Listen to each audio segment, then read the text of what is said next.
मुद्दों से किनारा, हनुमान का नारा। कर्नाटक की सियासी पिच में जहर बुझे बोल के ट्रेलर के बाद अब बजरंग बली को सियासी दलों ने घसीट लिया है।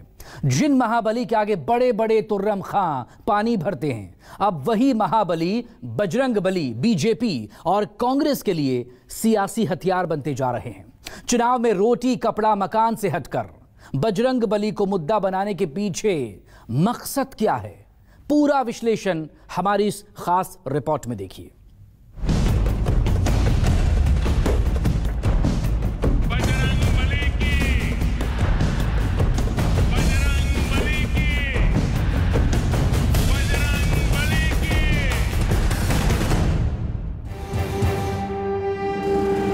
कर्नाटक चुनाव की सियासी पिच मोदी ने बदल दी है।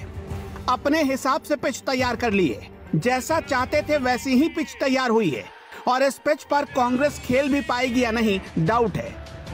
कर्नाटक चुनाव सिर्फ चुनाव नहीं रह गया, जुबानी जंग की सुनामी बन चुका है। सांप और जहर अभी कम था, इसलिए अब इस चुनाव में बजरंग बली की भी एंट्री हो चुकी है।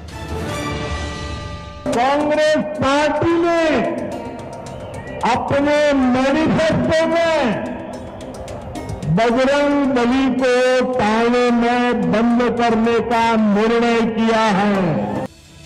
कांग्रेस को लगा कि घोषणा पत्र में बजरंग दल को बैन करने की बात शामिल करेगी तो वाहवाही मिलेगी, लेकिन बीजेपी ने उसी के घोषणा पत्र से अपनी सुविधा अनुसार उसमें से बजरंग बली निकाल लिया।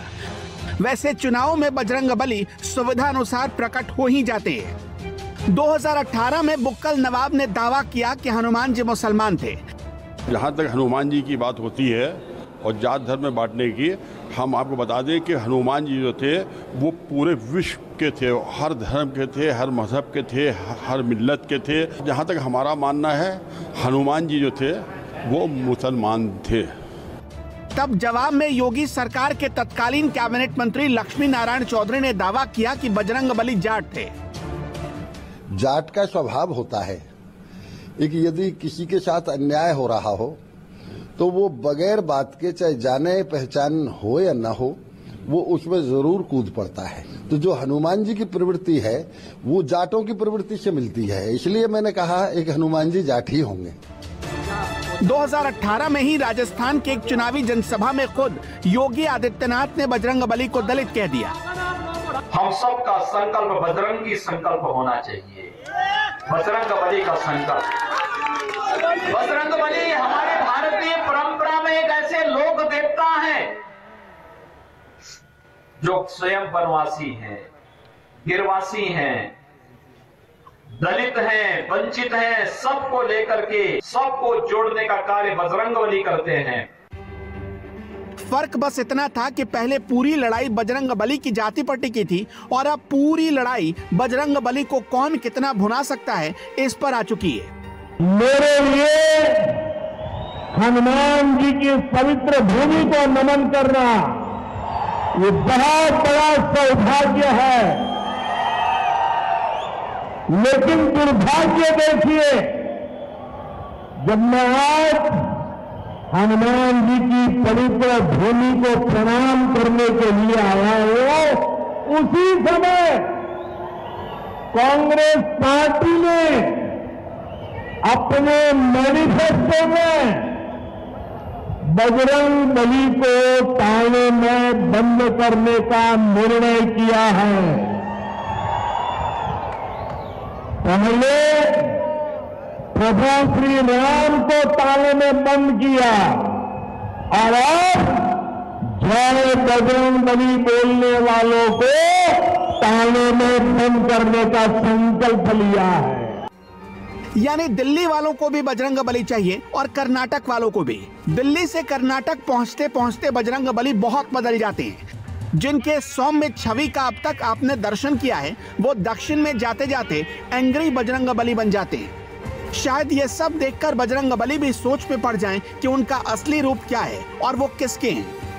कर्नाटक के अंदर भारतीय जनता पार्टी बेहद संकट में है और जब जब किसी पर कोई संकट आता है तो वो संकट मोचन को याद करता है। संकट मोचन हमारे बजरंग बली हैं। बजरंग बली पर हो रही ये भिड़ंत लोगों को पता होनी चाहिए कि बजरंग बली ने हमेशा धर्म और सत्य का साथ दिया है। इस बार 40% कमीशन वालों को क्या बजरंगबली मदद कर पाएंगे, ये कर्नाटक की जनता में एक बड़ा सवाल है।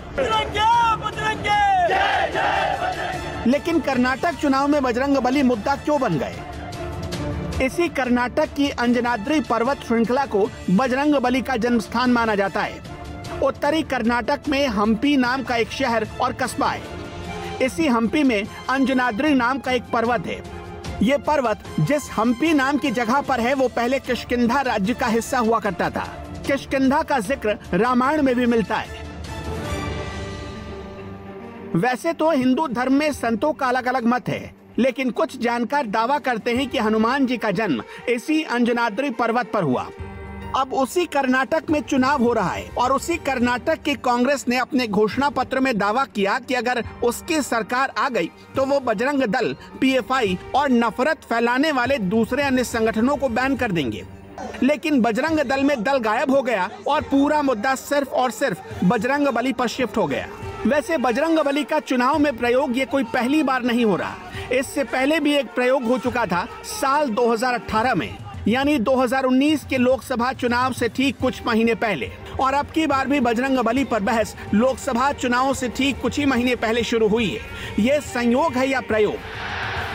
बजरंगबली की कर्नाटक में बजरंग दल के 4,500 से ज्यादा अखाड़े हैं। पूरे राज्य में उसके करीब 38,000 एक्टिव मेंबर हैं।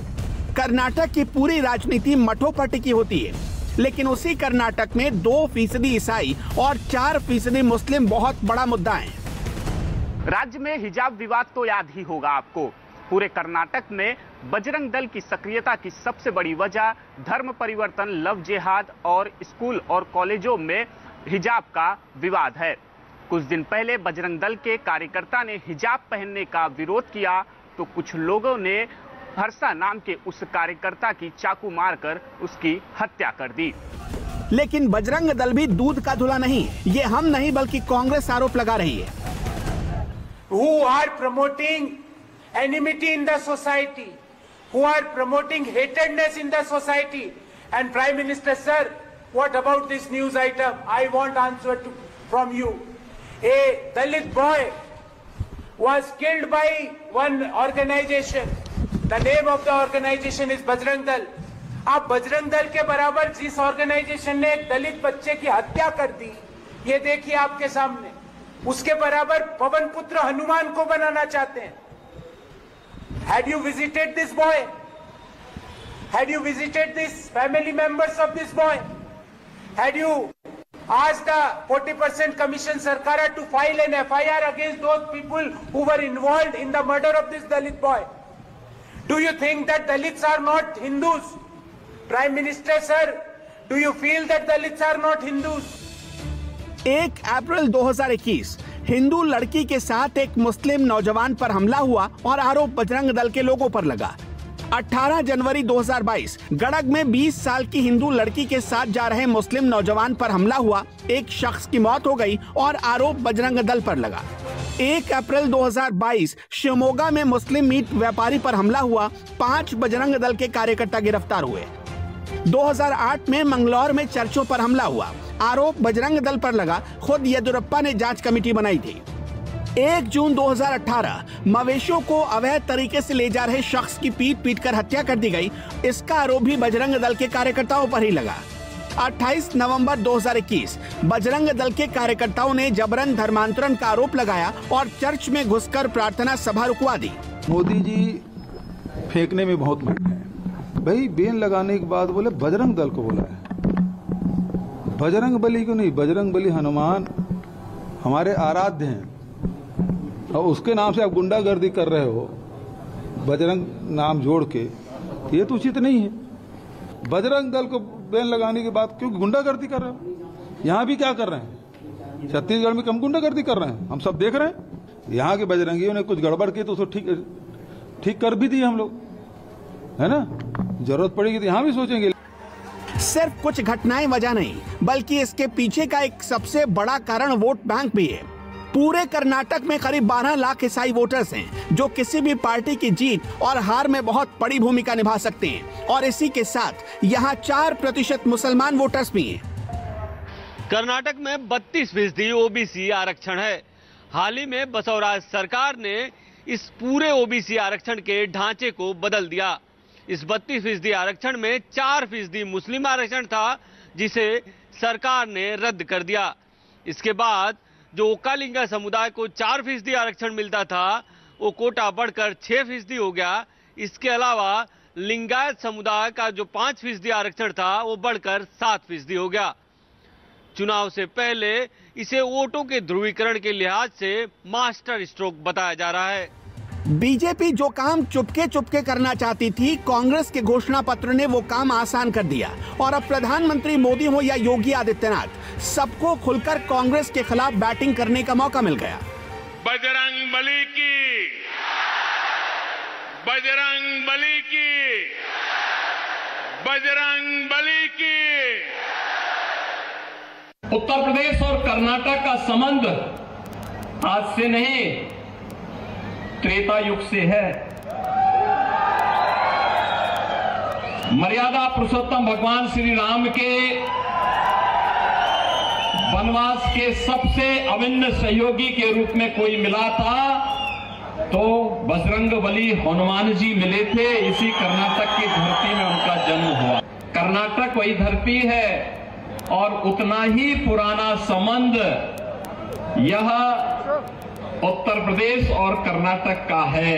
और कर्नाटक के आप सभी युवा मित्रों के साथ, यहाँ के कार्यकर्ताओं के साथ संवाद बनाने में, उनसे मिलने में मुझे उतनी ही प्रसन्नता होती है।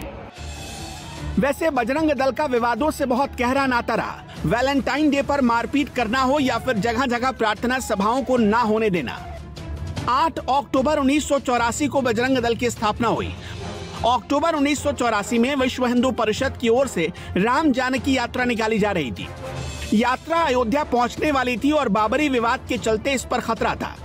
वीएचपी ने उत्तर प्रदेश के तत्कालीन मुख्यमंत्री एनडी तिवारी सरकार से यात्रा की सुरक्षा की मांग की, लेकिन सरकार ने इनकार कर दिया। ऐसे में तब संतों ने एक प्राइवेट आर्मी बनाई, जिसका काम था राम जानकी यात्रा को सुरक्षा देना। इस यात्रा को सुरक्षा देने वाली टोली को नाम दिया गया बजरंग दल। कहा जाता है कि बजरंग दल की स्थापना करने के पीछे विनय कटियार का आइडिया था। दुनिया को बजरंग दल की स्थापना के पीछे का उद्देश्य बताया गया गौ, गीता, गंगा और गायत्री की रक्षा करना। मैं कांग्रेस से कहूंगा कि वो आग से खेल रही, और आग से खेलना आसान नहीं होता। वो खिलाड़ी को नष्ट करती है। वो होलिका का जैसा प्रयत्न ना करें। ये तुलना ठीक नहीं है। इस बात में किसकी असहमति है कि अगर कोई गैर कानूनी कार्रवाई करता है, काम करता है, तो कार्रवाई हो, और बजरंग दल पर तो ऐसा कोई आरोप नहीं आता।